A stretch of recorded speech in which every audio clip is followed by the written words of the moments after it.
ఒక్కసారి కొమ్మూరి గోల్డ్ కి కాల్ చేయండి. తాకట్లో ఉన్న మీ బంగారాన్ని విడిపించి మార్కెట్ ప్రైస్ కి వాళ్ళు కొనుక్కుని మిగతా డబ్బులు మీకు ఇచ్చేస్తారు. నమస్తే, వెల్కమ్ టు మనం టీవీ. నేను యాంకర్ సిరి. ప్రస్తుతం మనతో పాటు ఉన్నారు ప్రముఖ ఆధ్యాత్మికవేత్త జ్యోతిష్య పండితులు నానాజీ పట్నాయక్ గారు. ఆయనతో మాట్లాడదాం. గురుగారు నమస్కారం. శ్రీమాత్రే నమః. గురుగారు, ఇప్పుడు మనకి జూన్ 2 గురుగ్రహ మార్పు ఉంది. అవును. సో ఒక్కసారి గురు మార్పులు ఇలాంటివి జరిగితే గోచారంలో చాలా ప్రభావం ఉంటుంది, అలాగే రాశుల పైన కూడా ప్రభావం ఉంటుంది అని చెప్తారు కదా. మరి రెండిటి గురించి, అంటే ఏ విధంగా ఇది ప్రభావితం కాబోతోంది, ఎవరెవరి మీద అనేది డీటెయిల్గా ఎక్స్ప్లెయిన్ చేస్తారు. ఉండండి. మనం లాస్ట్ ఇయర్ కూడా మనకి 3 రాశులు మారాడు గురువు. నేను అతిచారము అంటారు. అంటే ఎవ్రీ ఇయర్ మనకి యాక్చువల్గా ఒక రాశి మారుతాడు, 3 రాశుల్లోకి ఎంటర్ అవ్వడు. అంటే ఇప్పుడు ఉదాహరణకి ఇప్పుడు మిథునంలో ఉన్నాడు, కర్కాటకంలోకి రావాలంతే ఒక సంవత్సరంలో. కానీ ఇంకో రాశిలోకి వెళ్ళకూడదు. వెళ్తే దానివల్ల చాలా ప్రమాదాలు ఉంటాయి. ఒకటి, గోల్డ్ కారకుడు గురువు. గోల్డ్ మీద చాలా ఎఫెక్ట్ పడుతుంది, విపరీతమైన గోల్డ్ రేట్లు పెరగడం. రెండవది, ఫేక్ గోల్డ్ బయటికి రావడం. కొన్ని హిందూ సంబంధించిన వాటి మీద ఇబ్బంది రావడం. ఎందుకు మూడు రాశులు మారితే ఎందుకు అలాగా అంటే, అది గురువు యొక్క రాశుల్లో శని ఉంటూ శని రాశిలో రాహు ఉన్నాడు. అంటే శని రాహు ఎనర్జీతో గురువు మారుతున్నాడు. దీనివల్ల వైరస్లు రావడం, ఖచ్చితంగా వైరస్ అనేటువంటిది వస్తుంది. అది నీటి మూలంగా వచ్చే వైరస్. జన నష్టము, జీవ నష్టం ఎక్కువగా జరగడం అనేది ఉంటుంది. దీన్ని మేధినీ జ్యోతిష్యము అని ఉంటుంది. అంటే దేశకాల పరిస్థితులను బట్టి దేశంలో కాలంలో ఎలాంటి ఫలితాలు జరుగుతాయని చెప్పేది. కాబట్టి ఈ కాంబినేషన్ ఈ రిజల్ట్ ఇవ్వనుంది, గుర్తుపెట్టుకోండి. లాస్ట్ ఇయర్ మనం అతిచారంలో గురువు వచ్చేటప్పుడు కూడా చెప్పుకున్నాం. 90,000 ఉండేది, అప్పుడు 80,000 90,000 ఉండేది. వెండి పిచ్చిగా పెరుగుతుంది, బంగారం ఎందుకు పెరుగుతుంది అర్థం కాదనుకున్నాం. అదే రకంగా పెరిగింది, మళ్ళీ కొంత తగ్గింది కూడా. ఇప్పుడు కూడా అందరూ వెయిట్ చేస్తున్నారు ఏమైనా పెరుగుతుంది అని. ఖచ్చితంగా మళ్ళీ ఇక్కడ పెరుగుతుంది, బంగారం ఇంకా పెరుగుతుంది, విపరీతంగా మళ్ళీ పెరుగుతుంది.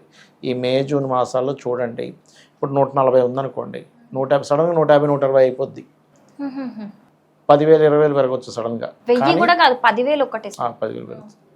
అయితే ఇక్కడ ఏంటంటే, ఈ మే 11వ తేదీ నుంచి కుజుడు మారి గురువుకి సపోర్ట్ చేస్తున్నాడు అక్కడ. అండ్ రవి యొక్క స్థితి కూడా సింహరాశి మన వృషభ రాశిలోకి వెళ్తుంది. ఎప్పుడైతే రవి వృషభంలో ఉన్నప్పుడు పెరిగే ఛాన్సెస్ ఇంకా ఎక్కువ ఉంటాయి. అంటే దాదాపుగా 13 14 తేదీల నుంచి దీని ప్రభావం స్టార్ట్ అవుతుంది. మే 13 12 13 నుంచి దీని ప్రభావం స్టార్ట్ అవుతుంది. ఎందుకంటే 11 కుజుడు వచ్చేసాడు, ఆయన సపోర్ట్ చేస్తున్నాడు, అందుకని పెరుగుతుంది. ఇది పక్కా. అయితే ఇక్కడ ఇది పెరిగే క్రమంలో చాలామంది ఏం చేస్తారు, అప్పులు చేసిన మళ్ళీ కొంటూ ఉంటారు. సరే, బాగా పెరిగింది, తర్వాత అమ్ముకున్న డబ్బులు వచ్చాయి, నీ జాతకంలో గురురవులు బాగున్నారు, ఫైన్. కానీ ఇదే గురురవులు బాడయ్యి మీరు కనుక ఎక్కువలో ఉన్నప్పుడు కొంటే తగ్గితే ప్రాబ్లం అవుతుంది. కాబట్టి రాబోయే 1 ఇయర్ కూడా ఈ ఫ్లక్చువేషన్ ఉంటుంది. ఈ బంగారం విషయంలో బాగా పెరగడం, మళ్ళీ కొంత తగ్గడం, మళ్ళీ పెరగడం, బాగా కొంత తగ్గడం. ఈ గేమ్ తెలిసిన వాళ్ళకి బాగుంటుంది. కానీ ఇదే 12 రాసుల మీద ఎలా ఎఫెక్ట్ చూపిస్తుంది అనేది చూసుకుంటే, మేషం వారు ఉన్నారు, గురువు 4th హౌస్ 4లోకి వెళ్తున్నాడు.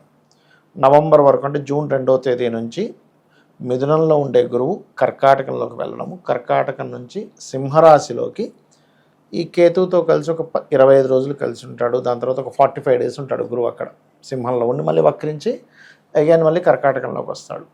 అంటే ఆల్మోస్ట్ మనకి నెక్స్ట్ ఇయర్ మే వరకు కర్కాటకంలో ఉంటాడు. ఈ జూన్ 2 నుంచి నవంబర్ వరకు కర్కాటకంలోని మళ్ళీ సింహంలోకి వెళ్ళి మళ్ళీ కర్కాటకంలోకి వస్తున్నాడు. మనకి సంవత్సర ప్రారంభంలో మిథునంలో ఉన్నాడు. దీనివల్ల 12 రాసుల వరకు ఫలితం ఉంటుంది. మేషం తీసుకుందాం. మేషం తీసుకుంటే వీళ్ళకి ఏంటంటే ప్రాపర్టీ యోగం ఇస్తాడు, కానీ తెలియకుండా ఫ్రాడ్.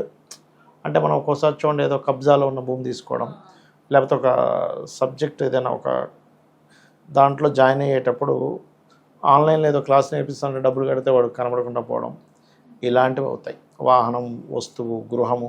మీరు ఈ గురువు వల్ల దొంగ బంగారం కూడా పెరుగుతుంది. అయ్యో ఏంటిది మనకు ఉన్నది ఇదా అవుతూ ఉంటుంది. అందుకని వీళ్ళు పర్టికులర్గా ఏదైనా వస్తువు కొనేటప్పుడు జాగ్రత్తగా ఉండాలి. వీళ్ళు ఎక్కువ గణపతి ఆరాధన చేయాలి మేషం వారు. ఇక వృషభం వారికి చూసుకుంటే, కొన్ని గతంలో ఏర్పడిన కొన్ని మిస్అండర్స్టాండింగ్స్ సెట్ అవుతాయి. కొత్త వాళ్ళతో కొంత మళ్ళీ ఇబ్బందులు ఎదురవుతూ ఉంటాయి ఏదైనా అగ్రిమెంట్ రాసుకునేటప్పుడు. అది వీళ్ళు ఎక్కువ విష్ణు సహస్రనామాలు చేయాలి. ఇక మిథునం వారికి 2వ భావంలో గురువు, అంటే ఏంటి, ధనస్థానంలోకి వెళ్ళిన గురువు ధనయోగాలను ఇస్తాడు. అదేవిధంగా కొన్ని రీసెర్చెస్ సక్సెస్ అవ్వడము, ఉద్యోగంలో, ఎందుకంటే 10వ స్థానంలో శని ఉన్నాడు, గురువు యొక్క దృష్టి ఉంది కాబట్టి ఉద్యోగ అవకాశాలు పెరగడం లాంటివి జరుగుతుంది, అప్పులు లభిస్తాయి, ఫైనాన్షియల్ గ్రోత్ పెరుగుతుంది. అయితే దశమంలో శని ఉన్నందుకు ఎవరైనా కూడా ఓం మాణిక్య మకుటాకార జానుద్వయ విరాజితాయే నమః అనే మంత్రం చేసుకోవాలి. అలాగే కర్కాటకం వారికి గనక చూసుకున్నట్లయితే పర్టికులర్గా రాశిలోనే గురువు సంతాన యోగము, వివాహ యోగము, హైయర్ ఎడ్యుకేషన్ రిలేటెడ్ యోగాలు ఇస్తాడు. బ్యాంక్కి సంబంధించిన సపోర్ట్స్ అనేవి లభిస్తాయి. వీరు ఎక్కువగా సుబ్రహ్మణ్యేశ్వర స్వామి ఆరాధన చేసుకోవాలి.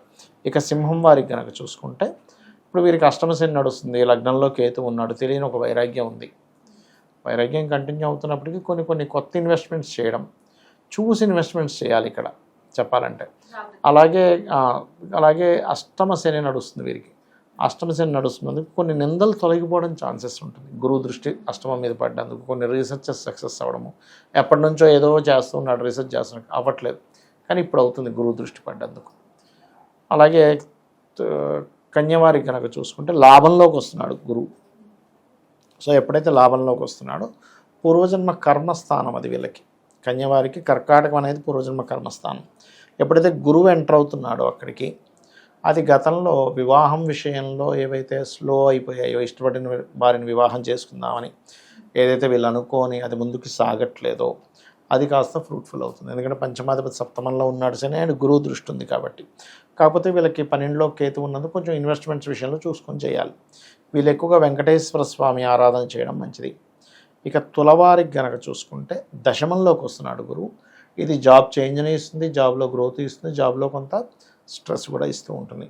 అయితే వీళ్ళు ఎక్కువగా ఓం మాణిక్య మకుటాకార జానుద్వయ విరాజితాయ నమః చేసుకోవడం మంచిది. ఇక వృశ్చికం వారికి పంచమ స్థానంలో ఇంతకాలం శని ఉన్నందుకు, గురువు దృష్టి లేనందుకు నిర్ణయాలన్నీ చాలా ఆలస్యం చేయడం వల్ల పోయిన నష్టాలు, లేకపోతే సంతానం వల్ల కలిగే ఇబ్బందులు, లేదా ప్రేమించిన వారి వల్ల, లేకపోతే ఫ్రెండ్స్ వల్ల కలిగిన ఇబ్బందులు ఇక్కడ నుంచి తగ్గుతాయి కొంతవరకు.